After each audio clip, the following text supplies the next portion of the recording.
What's going on, everyone? Welcome back to Movie Emporium's spoiler-filled discussion of Season 5 of Cobra Kai, now premiering on Netflix. Okay, so I hope you enjoyed my new non-spoiler discussion. I tried to make it as non-spoilery as possible, which is kind of hard when it comes to a full-length TV series, especially a season, which is 10 episodes, I think 30 to 35 minutes at length. Like I said in my non-spoiler review, I really enjoyed this season. I gave it a 9 out of 10, believe it or not. I literally just recorded that video, so I remember the score I gave it, but I gave it a 9 out of 10. And it was a very interesting season. Most of you have either barreled through this season already because you love the series, or you're in the middle of it, whenever you watch this review. I kind of wanted to talk about kind of the ins and outs. I did this on the last season of what this season does, how it improves, how it doesn't improve, and kind of give you my overall thoughts and kind of where I think it's going to go. But of course, like I said in my non-spoiler review, because it's in the trailer, Terry Silver, Thomas Ian Griffith, is basically taking over Cobra Kai. He's expanding it worldwide, or as much as he can, making it like, this bigger and bigger society of Cobra Kai dojos and stuff like that. Of course, John Kreese was, of course, accused of beating up Stingray, Paul Walter Hauser character, and hurting him really bad, even though it was, of course, Terry Silver. And so John Kreese is in jail, as we saw in the last season. And in the process of everything, as we see, and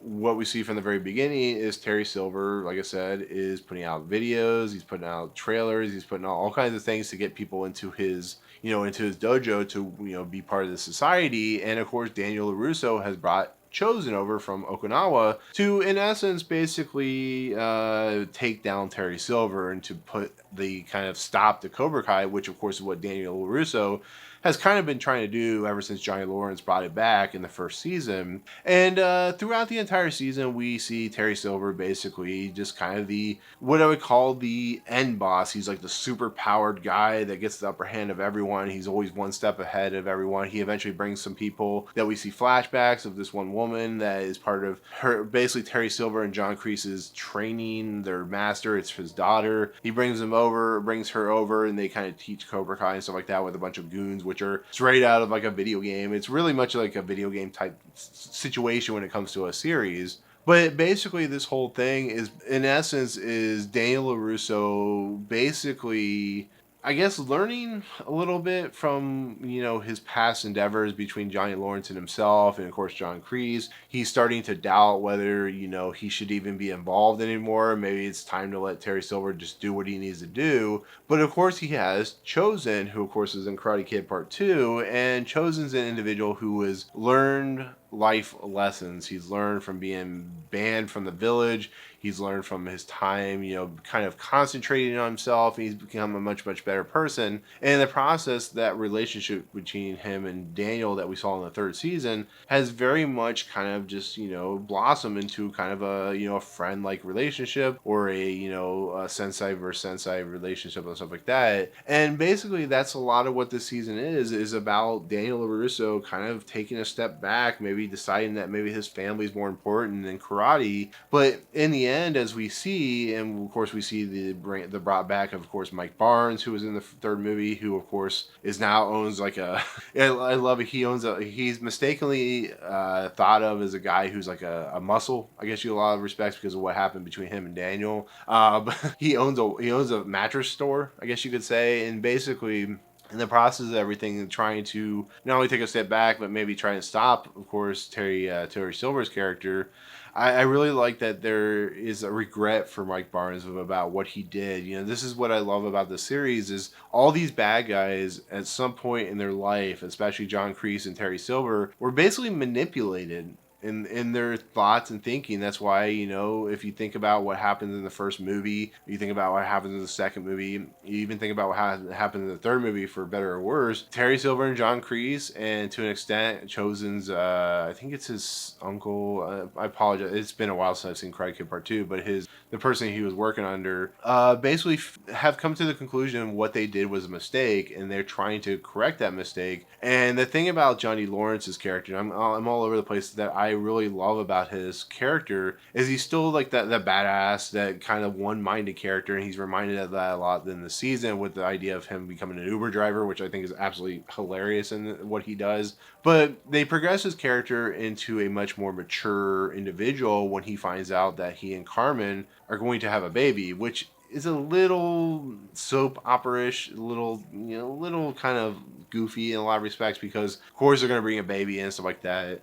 And I do feel like the stuff when they go after Robbie and Johnny go after Miguel is that whole stuff is, I don't know, I don't think that will ever pay off in any other seasons. But Miguel goes down to Mexico to find his father and finds out how bad his father is and stuff like that. And it just kind of helps kind of bond the relationship of Miguel and Johnny, who now is going to have that that relationship, of course, with Robbie, who in the process are going to have a connection between the two kids with another kid in the middle. It's that kind of really interesting dichotomy. But it also allows Robbie and, of course, Miguel to have a way to kind of work things out to get back into a good terms like that. There's a point where Johnny basically says duke it out, and they duke it out in the middle of the apartment complex. And I do love that. I do love the idea. Yes, I was like, oh my god, they're gonna have Johnny or I'm sorry, they're gonna have like Robbie and Miguel fight it over again. And no, they actually find a way to work out their differences, and it works to its positive amount in the series because, or at least in the season, because it allows these characters to progress. I hate to say it, but the whole Tori and Sam and the whole Robbie and Miguel and the love triangles and blah blah blah blah blah. It's tiresome. The whole Johnny and Daniel fighting, blah blah blah. It's all tiresome, and I'm glad that Johnny and Daniel, who were never going to see eye to eye in kind of their ideologies, find a way to just kind of deal with one another. They find a way to work with one another. There's a great thing that Daniel LaRusso does when he talks to Johnny, when he finds out Johnny's like trying to get these people to work together, and Daniel just like maybe they just need to fight it out, maybe they need to work it out, and it just, I love that kind of stuff. I think it works perfectly, and it allows the characters to develop into something more than what they are, which is, I felt, was so dry and stale. And I really love what they did in this new season. But like I said, it does take away from the simple fact of like Sam and Tori are still at each other's throat. They're still fighting with one another. There's a whole thing with the pool, and there's the whole idea of the season is misguided natures. You see it when Johnny is talking to Chosen. They're discussing about what they did with Daniel LaRusso and how they had to work together and kind of reignite and trying to heal from the situation.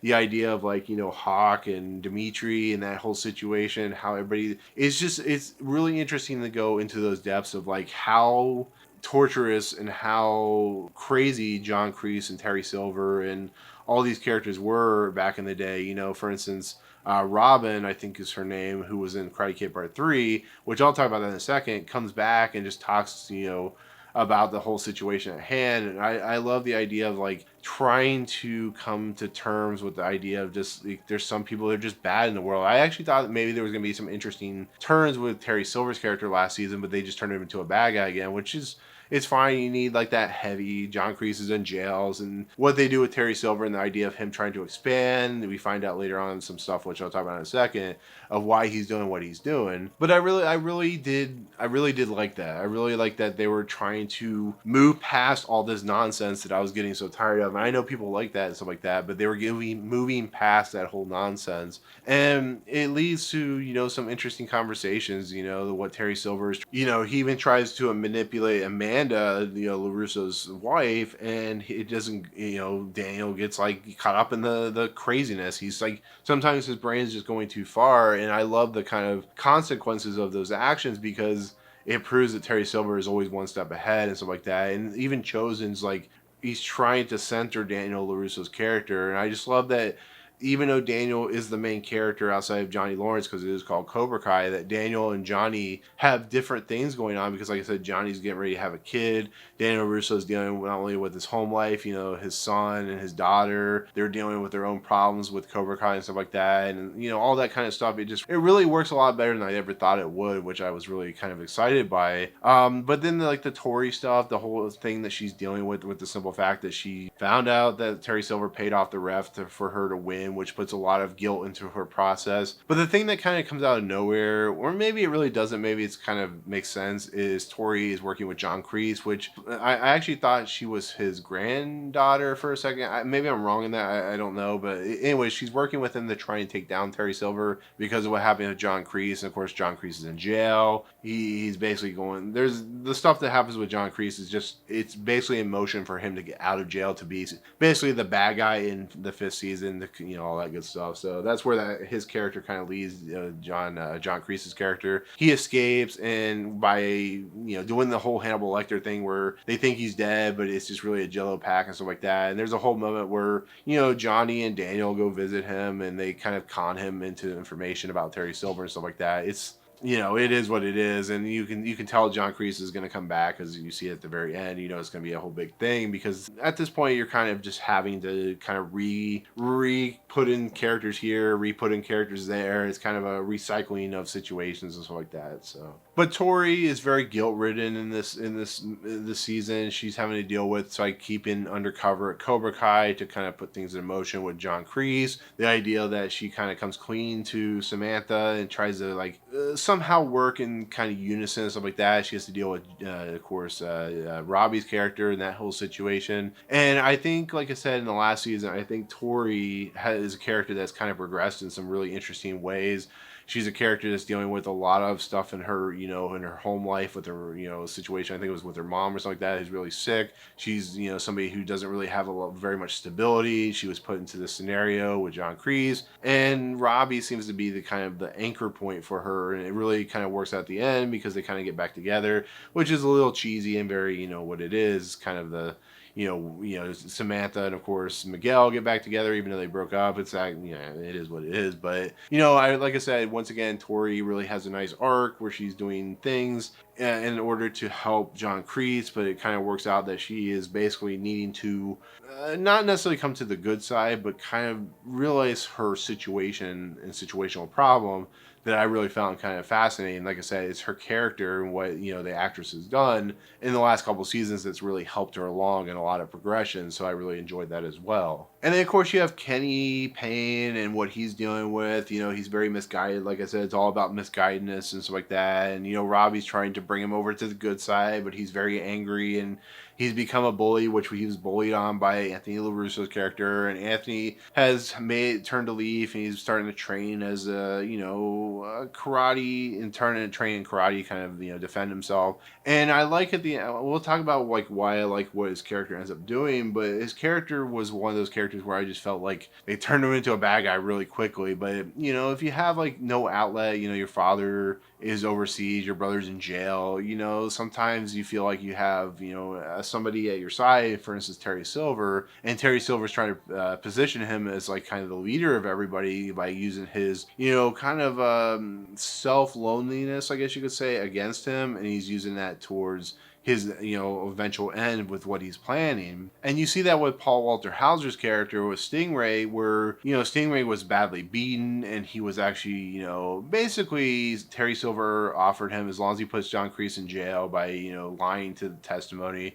he'll give him everything he wants. He will be kind of put up with a nice house and a nice car and all that stuff. And, the way he's kind of guilt-ridden and all that good stuff, it's just interesting to see how his character progresses. He's also misguided. And it's basically come to a head near I think the 5th or 6th episode, I can't remember. We're trying to figure out what exactly Terry Silver's plan is. And what we find out is in the kind of past of Terry Silver and John Kreese, they train with this dojo master who had this daughter who ends up being in the series as somebody who was trying to get back her father's name. Basically, Terry Silver had brought up this worldwide karate tournament, which was underground in a lot of ways. Think of Bloodsport or something like that. Very undercover, or not undercover, very underground, not very well known. You have the All Valley tournament, stuff like that, but this is worldwide, world stage. And Terry Silver basically gave John Kreese Cobra Kai to expand it to eventually have them become global and get products and product placements and stuff like that. But John Kreese is no, I want to focus on the Valley. I have this new kid named Johnny, which of course Johnny Lawrence, and I found that kind of cool. It's kind of brings in a new element to the whole story. Well, when he framed John Kreese, because John Kreese wasn't really kind of focused on what he wanted, this is what Terry Silver's whole storyline is he's trying to expand it so he can get into this tournament, get worldwide recognition, take over the world. He's trying to do the Dr. Evil thing in a lot of respects. contracts. And, basically Daniel LaRusso and Johnny Lawrence and, of course, Chosen and even Mike Barnes find this out. And it basically leads them to, in essence, try to take down, Terry Silver, try to stop him. And this is where, Miyagi-Do and Eagle Fang approach the kind of the promoters and the people who run this kind of tournament. It leads to those people basically saying, Cobra Kai and the other, Dojo Miyagi-Do and Eagle Fang fight one another. So we have female and male versus female and male. And it basically leads to Samantha and Tori fighting again. But Tori's just so guilt-ridden that she doesn't fight. So they bring in another fighter. This also has, of course, Kenny and, of course, Hawk, who will, of course, want, face each other and stuff like that. And in the process, we find out, of course, the ref is, he's being paid, so things are not going right. So in the end, one side wins. They're both, brought in the tournament and so on and so forth. And it basically leads down where Terry Silver will do anything in his power to make sure that doesn't happen. So in essence, he's going to find a way to stop everything and just have his, Cobra Kai dojo go in and stuff like that. And it basically leads to the kind of conclusion of the season where Mike Barr, they're basically, when they find out Johnny Lawrence is having a baby, Daniel and Amanda and Carmen and, Johnny and Chosen basically go out and have a party. And then they go have the stretch limo and they leave on the stretch limo. Of course, Carmen and Amanda go, home and stuff like that. But anyways, Johnny, Daniel, and Chosen going off on their way. They find out they've been kind of basically hijacked by Mike Barnes, who lost his mattress factory thanks to Terry Silver. And in essence, Daniel LaRusso's left behind and the rest go off to fight, Terry Silver to put him down for what he's doing. And Daniel Russo is trying to get back home so he can stop because the kids have decided that they're going to break into Cobra Kai and basically steal some video footage to basically expose Cobra Kai, Terry Silver for who he is. And as you can expect, there's a fight between the two sides. The Cobra Kai kids fight the Miyagi Eagle Fang kids, and Johnny Lawrence and Chosen and Mike Barnes fight, of course, the hoods and the goons and stuff like that. It doesn't go very well, but as you expect, they Chosen gets hurt, Johnny gets hurt, Mike Barnes saves the day, and in the process, they get the footage they need, which was when Tori confronted Terry Silver about the whole rigging situation, and it gets uploaded to Cobra Kai's server. Everybody in Cobra Kai basically sees what's happening. Daniel LaRusso fights Terry Silver. Daniel LaRusso does the famous crane kick and basically destroys Terry Silver. Terry Silver goes to jail, and it's, for the end of the season, it basically in the process, what I would say puts Terry Silver in jail for the time being. Of course, like I said, John Kreese escapes and stuff like that. And it's a very clean ending to a season. It's very what you expect out of Cobra Kai. They're not going to leave anything outside of like a small piece, as with John Kreese, which actually Daniel and Johnny think is dead. But it really is just kind of they're done. That's the end of the season. It really is a pretty straightforward thing. And on top of that, I haven't talked about this yet, and I actually call her Robin. Her name is Robin Lively, but it's Jessica in the TV series. Jessica apparently is the cousin or sister of Amanda LaRusso. Yeah, that's a little weird. That actually kind of took the season down quite a bit for me. I mean, it's still a 9 out of 10, but I Elizabeth Shue stuff was cool. Bringing Chosen back, awesome. Bringing back Mike Barnes, cool. Terry Silver, all that good stuff. John Kreese was always going to come back. Don't know how I feel about Jessica coming back as the cousin or sister of Amanda LaRusso, and she's only in one episode, but it's like you're kind of shoehorning something in that didn't need to be shoehorned. Maybe she talks about how she introduced Amanda to Daniel, which I think it's cool that they kept a relationship. Jessica and Daniel for the rest of their lives, they kept a relationship, but I don't feel like there needs to be a connection there. It's like when you connect to something in Star Wars that doesn't really need to be connected to itself, to another major part of it. I don't know why they did that. Like I said, some of the goofy stuff when it comes to like the dynamics of some of the characters and some of the written dialogue, and I don't know sometimes if they really think about these kind of things. It's cool bringing Jessica back. It's fine. Bring her back for an episode or two. She never actually interacts with Daniel at all, which is really weird. And like I said, it's cool she came back. This is a series that does that kind of stuff, and we saw it with like Johnny's friends and that kind of heartbreaking episode. But I don't know, having her as a sister or cousin, it's really weird, especially when she was kind of a love interest type in Karate Kid Part 3. It's like if Mando was like, it was like, sisters or cousins with Elizabeth Shue's character. Yes, I don't know. And some of like the really over the top, cliffhanger-ish moments in the end of the episodes, those are some of the like weird wonky stuff, but you expect that out of Cobra Kai. It's not supposed to be high art, even though it got nominated for, I think, some Emmys. I think it got nominated for comedy series as an Emmy. So it definitely has its, positives, but that whole Jessica thing, I was just like, I guess if you're gonna go there, I guess sure, why not? We're gonna find out Miyagi's related to Kamiko or some stupid thing. I don't know, but anyways, that was weird. That's my major hookup. Mike Barnes, cool. He comes in for a couple episodes, and it really, when you boil it down, you have Chosen, and you have Terry Silver, and you have John Kreese, and a lot of these legacy characters like Daniel Russo and Johnny Lawrence, and they've actually developed them into very interesting characters. Yes, they're goofy in a lot of respects and some of the things they do, but for a season, especially for a fifth season, it actually improves upon the material that has been going on for 4 seasons, and even makes it a legitimate, fun, entertaining season. This isn't going to go down as like one of my favorite TV series of all time or TV seasons, but a 9 out of 10 just kind of proves that it is exactly what I was hoping for, and maybe people won't like that. I don't know.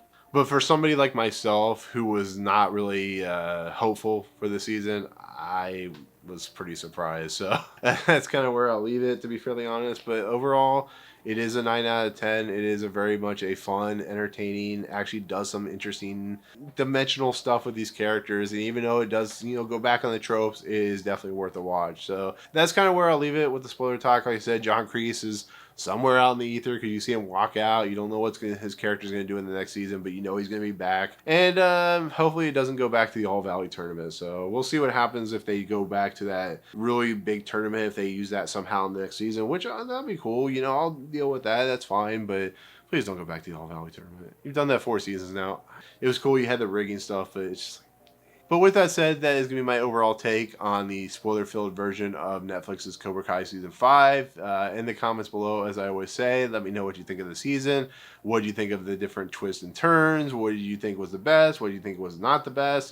Tell me overall what you think. This is a spoiler review, so in spoiler terms, let me know, as I always say. But thank you so much for watching. Like I said, if you like this channel, awesome. Hit the subscribe button to join Movie Emporium. Hit that notification bell top to find what's coming next. If you like these videos, awesome. Hit that like button. As always, we'll see you guys on the next video. Peace out.